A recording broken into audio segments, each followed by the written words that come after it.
ठाणे महानगरपालिकेतील एकमेव मान्यताप्राप्त कामगार संघटना म्युनिसिपल लेबर युनियनची सर्वसाधारण सभा संपन्न. ठाणे महानगरपालिकेतील कामगार कर्मचाऱ्यांना न्याय मिळवून देणाऱ्या एकमेव मान्यताप्राप्त कामगार संघटना म्युनिसिपल लेबर युनियनची सर्वसाधारण सभा दिनांक 15 फेब्रुवारी 2025 रोजी युनियन कार्यालयातील स्वर्गीय अण्णा साने सभागृहात पार पडली.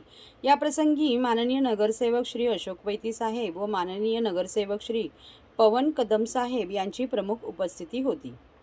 या सभेत युनियन पदाधिकारी व कार्यकारिणी सदस्यांची निवड करण्यात आली असून कामगार नेते व युनियनचे अध्यक्ष रविराव यांच्याकडे पुन्हा अध्यक्षपदाची धुरा सोपवण्यात आली आहे.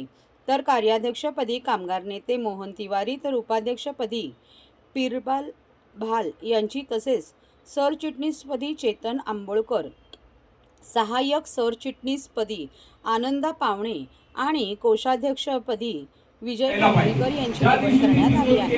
त्याचबरोबर संघटनेच्या कामात अग्रेसर असणाऱ्या कार्यकर्त्यांची चिटणीस, सहाय्यक चिटणीस व कार्यकारिणी सदस्य पदावर निवड करण्यात आली आहे. यावेळी नगरसेवक अशोक वैती साहेब व माननीय नगरसेवक पवन कदम साहेब आणि ॲडव्होकेट रवींद्रन नायर यांच्या संघटनांचा सल्लागार पदावर निवड करण्यात आली आहे.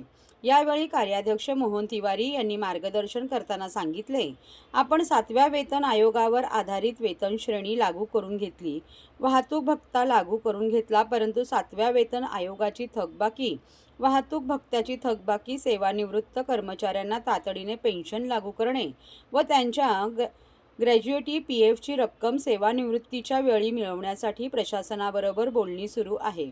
प्रशासनाने टाळाटाळ केल्यास प्रसंगी तीव्र आंदोलन करण्याचा निर्धारही त्यांनी व्यक्त केला.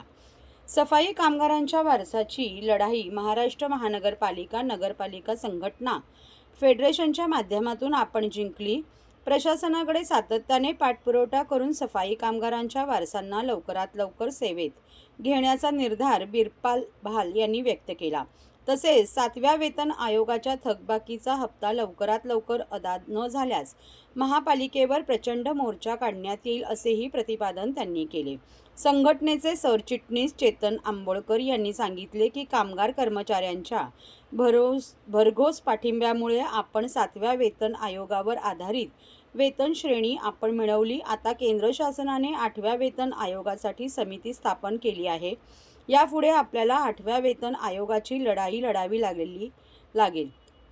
त्यासाठी कामगार कर्मचारी अधिकाऱ्यांनी त्यासाठी एकजूट कायम ठेवावी असे आवाहन केले. यावेळी कोषाध्यक्ष विजय खानविलकर यांनी पत्रकारांशी बोलताना अधिक माहिती दिली.